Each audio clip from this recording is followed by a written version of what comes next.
제가 공부법 얘기할 때 에디톨러지 얘기를 많이 하지 않습니까? 그러니까 메모나 기록으로 남겨둔 것들을 재편집해서 어떤 창조적인 생각을 만들어내는 것, 또는 그것이 아니라 머릿속에 들어있는 다양한 지식들을 종합해서 뭔가 새로운 창조적인 생각을 만들어내는 것, 이거 다 에디톨러지라고 칭하죠. 그런데요, 이 생각이라는 것이 쭉 이어지면 좋은데 중간에 분산되고 이리 도망가고 저리 도망가고 다른 것이 섞이고 이래서 실제로 에디톨러지를 공부의 과정을 통해서 실행하는 것은 그렇게 쉽지가 않습니다. 그래서요, 오늘 이것은 제가 대학원생들 석사 논문 쓸 때 많이 쓰는 방법인데요, 독서 카드를 가지고 에디톨러지를 경험하게 하는 그런 비법에 대해서 여러분들에게 가르쳐 드리려고 합니다. 영상 끝까지 보시고요, 공부의 최종 수준 에디톨러지로 창조적인 자신만의 생각을 만들어내는 방법에 대해서 그 노하우를 터득하셨으면 좋겠습니다.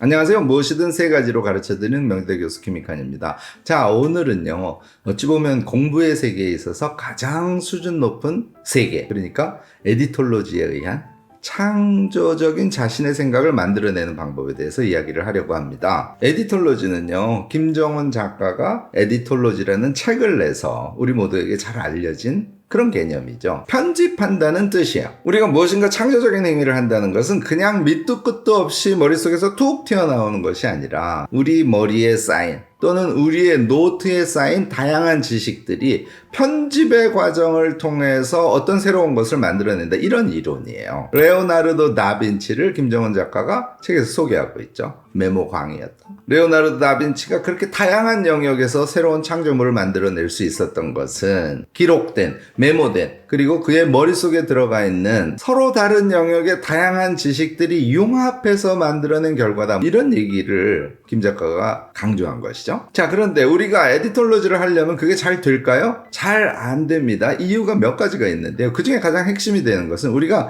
생각의 이음이라는 것에 익숙하지 않다는 거예요. 에디톨러지를 하려면 여러 가지 지식 내용들을 떠올리고, 또는 기록으로 남겨진 자신의 메모 노트를 여러 개를 떠들셔 보면서 거기에서 머릿속에 남은 것들을 재편집해서 새로운 창조적 생각까지 이끌어내야 되지 않습니까? 이거는요, 바둑으로 얘기하면 한 5수, 6수의 앞을 내다보면서 생각을 쭉 이어갈 수 있어야 가능한 세계의 이야기예요. 결국은 생각 훈련이 에디톨러지를 달성하는데 필수라는 것이죠. 이렇게 얘기하면요, 이거를 실제로 해낼 수 있는 사람은 정말 몇 사람 안 됩니다. 고도의 훈련을 오랜 기간 해야 겨우 달성할까 말까 하는 세계예요. 그래서 이것을 우리 모두가 할 수 있는 방법으로 도대체 어떻게 하면 연습하고 실행하고 해볼 수 있을까, 이런 생각을 하다가 제가 대학원에서 학생들을 가르친 경험을 떠올리게 됐습니다. 대학원 석사과정생들이요, 3학기쯤 되면 이제 논문을 쓰겠다고 찾아와요.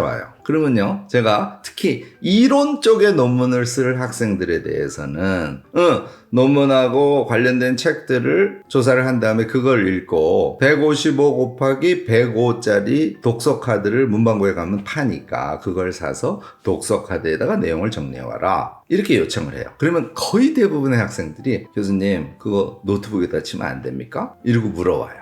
저는 당연히 안 된다고 얘기합니다.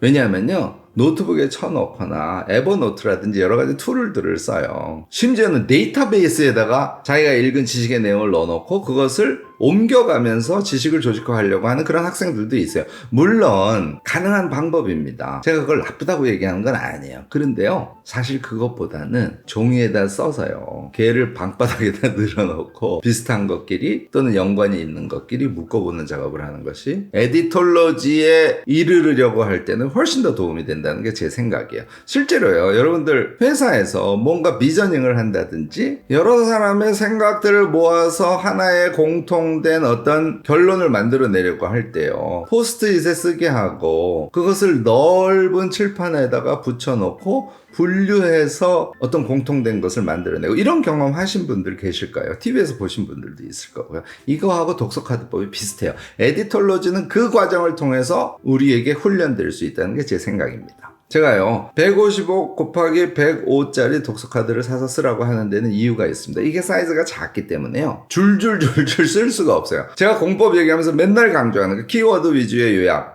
키워드 위주의 기록, 이걸 제가 강조하지 않습니까? 독서카드를 쓰면은 문장을 쓸 수가 없습니다. 그러니까 불가피하게 키워드 위주의 요약을 하게 돼 있는 거죠. 지금부터 제가 방법을 말씀드릴 건데요. 방법은 생각보다 간단합니다. 여러분들 써놓으시고요. 그게 익숙해지실 때까지는 써놓은 거를 보면서 반복하시는 걸 권해요. 첫 번째는 독서 카드에다가 저는 그것을 권해요. 자신의 생각, 현재의 그 주제와 관련된 자신의 생각을 독서 카드에 옮기라는 거예요. 한 가지 생각은 하나의 카드입니다. 하나의 카드에 두 가지나 세 가지의 생각을 넣어서는 안 되는 거죠. 그게 첫 번째고요. 두 번째는 당연히 이제 자료 조사를 끝내고 논문이나 책을 읽어가기 시작하고 있어요. 그러면 그 논문이나 책을 읽어가시면서 그것을 키워드 요약을 해두는 거예요. 논문이나 책을 읽으면서 바로 독서 카드에 기록하지 않는 거를 권해요. 논문을 읽을 때는 논문에다가 표시를 하고 논문 사이드에다가 키워드를 메모해두기도 하고, 그래서 논문을 한 편 다 읽었어. 그러면 그것을 메모장에다가 쭉 자신이 생각하는 논리체계대로 정리를 합니다. 이거 제가 요약법에서 말씀드린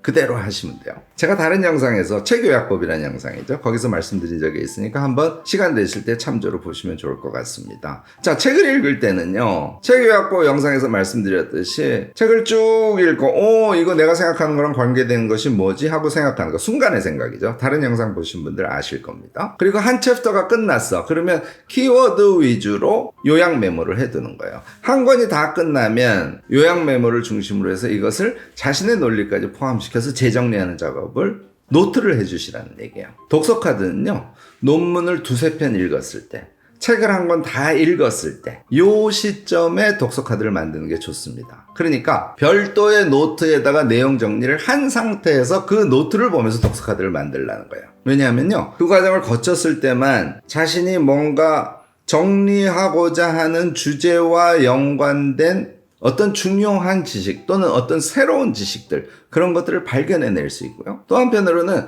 독서 카드까지 만들게 되면, 자, 책을 읽으면서 요약하죠? 메모하면서 요약하죠? 그걸 보고 다시 독서 카드를 만드는 작업을 하지 않습니까? 그렇게 하면 머릿속에 그 지식의 내용이 비교적 강하게 각인되는 그런 경험을 하시게 되기 때문입니다. 자, 이렇게 해서요, 독서 카드가 많이 만들어졌어요. 그러면 제가 학생들을 지도할 때 이 부분을 되게 강조하는데요. 중간중간 다시 독서 카드를 보면서 독서 카드의 상단에 그 독서 카드에 들어있는 지식 내용을 제목으로 바꿔봐라. 그러니까 자기가 제목을 만드는 거예요. 그걸 제가 요구하는데, 그것을 실제로 독서 카드를 만들 때하고 다른 독서 카드를 많이 만든 상태하고 제목이 달리 떠오를 때가 있어요. 그래서 제목의 수정, 혹시 제목을 붙이지 않은 독서 카드가 있으면 제목을 붙여주는 작업. 그러니까 제목 붙여주기 작업을 이어서 해주라는 거죠. 이렇게 해준 다음에, 이게 이제 네 번째죠. 마지막 다섯 번째에 제일 앞에 자신의 생각을 독서 카드에 넣어놓은 거 있지 않습니까? 그리고 두 번째, 세 번째, 네 번째 과정을 통해서 책이나 논문을 읽고 만든 독서 카드, 이 두 종류가 있을 거 아니에요? 얘를 토대로 해서 쓰려고 하는 논문의 목차를 잡고, 그러니까 독서 카드를 이 정도 작성을 하지 않습니까? 그러면은 논문의 목차를 어떻게 잡을지가 좀 구체적으로 떠오르게 되는 거죠. 그래서 목차를 잡고 목차별로 독서 카드를 일단 배분을 하는 거예요. 그러면 서론에 해당하는 거 12장, 2장에 해당하는 거 30장, 3장에 해당하는 거 40장, 이렇게 이제 모일 거 아닙니까? 그러면 걔를 보고 순서를 잡아가는 거예요. 자, 여기까지 제 이야기를 들으면, 독서 카드를 읽으면서 지식을 조직화하는 것은 이런 순서로, 이런 방법으로 하는 것이구나 하는 것을 대충 깨달으셨을 겁니다. 처음에요, 이 독서 카드를 쓰려고 할 때 제일 좀 어떻게 해야 되지 하고 막막한 것이 무엇을 뽑아서 독서 카드에 넣을지예요. 대부분의 학생들이요, 이걸 시켜보면 자기가 설정한 논문의 제목과 직접 연관이 되는 것만 찾아서, 또는 자기가 익숙한 내용을 찾아서 독서 카드에 넣는 경우가 많습니다. 저는 이걸 권하지 않아요. 그러니까 그 주제를 생각하고 자료를 찾았는데 좀 새로운 거, 자기가 미처 깨닫지 못한 거, 결국은 익숙지 않고 좀 낯선 것들을 많이 독서 카드로 만드는 것을 권합니다. 물론 핵심이 되는 이론이라든지 뭐 표가 나왔다든지 뭐 그림이 나왔다든지 이런 거 다 독서 카드로 만들어야 되죠. 이 정도 말씀드리면 대충 여러분들이 논문을 읽으면서 독서 카드를 만드는 작업을 해보시면 자신만의 방법이 이제 몸에 익지 않을까 생각됩니다. 처음에 이 작업을 시작할 때는 그 효능을 충분히 못 느끼는데요. 독서 카드가 30장이 만들어지지 않습니까? 손에 두툼하게 지어진 이 독서 카드를 보는 것 자체가 기쁨이에요. 이런 힘으로 우리가 공부를 이어가는 겁니다. 그리고요, 30-40장의 독서 카드가 모이지 않습니까? 그러면 에디톨로지의 욕구가 발동합니다. 목차를 자꾸 잡아보게 돼요. 저는 그럴 때 나중에 변할 값에 목차 잡아보세요. 이렇게 권합니다. 그래서 목차를 잡아보고 30장을 배분해봐요. 그러면 어디가 비어있고 무엇을 더 읽어야 하고 이런 것들이 또 보이기 시작하는 것이죠. 이것을 반복해서 예를 들어서 서론의 10장 2, 3, 4장에 30장씩 그럼 100장 아닙니까? 결론에 뭐 10장 그럼 110장 독서 카드를 110장 정도 만들면 내가 논문을 쓸 수 있을 것 같아. 이런 설정을 하고 공부를 진행하시면요. 공부도 그 과정의 성취감을 즐겨가면서 진행하실 수 있고요. 독서 카드의 배분을 통해서 실질적인 에디톨로지를 경험하실 수도 있지 않을까 싶습니다. 제가 사실 더 권하는 거는요.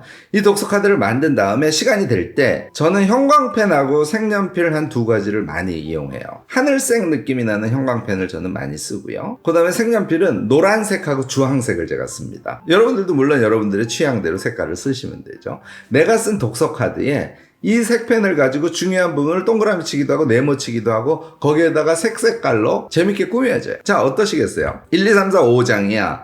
방바닥에다가 내가 만든 110장의 독서 카드를 지금부터 배분하기 시작해.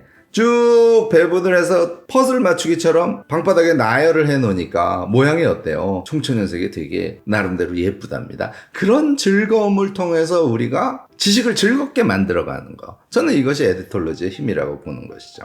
이런 연습을 반복하시면 여러분들도 제가 공부법의 최고의 수준이라고 얘기하는 에디톨로지의 경지에 도달하실 수 있습니다. 물론요, 제가 지금 석사 논문 수준에서 말씀을 드렸으니까 장수가 많아요. 그런데 내가 A4 한 4쪽 정도 되는 글을 쓸 것인데 그것과 관련된 자료 조사를 해서 나의 생각을 쭉 키워드 위주로 메모해 놓고 그 메모를 보고 글을 쓸 거야. 이런 목표를 설정해도 제가 지금 말씀드리는 카드 만들기 기법을 꼭 사용해 보셨으면 좋겠어요. 그거는 그렇게 많은 양이 필요하지도 않고 시간이 그렇게 많이 들지도 않습니다. 이것의 반복 훈련이 실제로 우리의 에디톨로지 능력을 키워주기 때문에 여러분들께 권하는 거죠.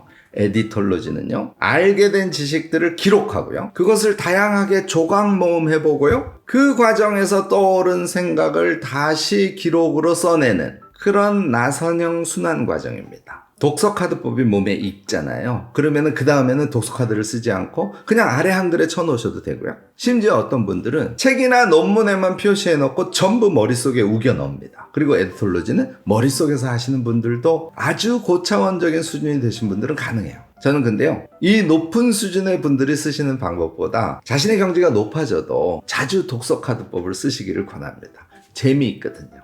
하면서 예쁘기도 하고. 지식이 예쁘게 느껴지는 거, 이런 즐거움이 없으면 우리가 사실은 지식 작업을 지속하기가 그다지 쉽지는 않거든요. 마지막으로 좀 더 고차원적인 얘기지만 제가 김정은 작가가 한 이야기 중에 레오나르도 다빈치가 서로 연관성이 적은 그런 지식들을 융합해서 새로운 창조성을 만들어냈다, 이런 말씀을 드렸지 않습니까? 여러분들도 연관성이 적은 지식의 조각들을 나열해 놓고 그것을 에디톨로지하는 그런 일종의 발상의 전환이랄까? 그런 것도 한번 경험해 보시면 좋지 않을까 싶습니다. 오늘 제가 말씀드린 독서 카드 쓰는 법, 기록의 방법이죠. 그리고 가능하면 그것을 머릿속에 우겨넣고 그것을 융합시키는 법, 기억의 방법이죠. 그러니까 기록과 기억의 공부법을 마스터해서 우리도 레오나르도 다빈치처럼 생각하고 공부하는 그런 사람이 되어보면 좋지 않을까 싶습니다. 이 생각을 종합해서 새로운 창조적 생각을 만들어내는 방법에 대해서는 우리 모두 나름대로의 경험도 갖고 있고 노하우 같은 거 갖고 계실 가능성이 높습니다. 여러분들의 지식을요, 댓글로 적극적으로 나누어 주시면 좋지 않을까 싶습니다. 오늘 제 영상이 유익하셨다면 좋아요, 구독, 알림 설정까지 꼭 부탁드리겠습니다.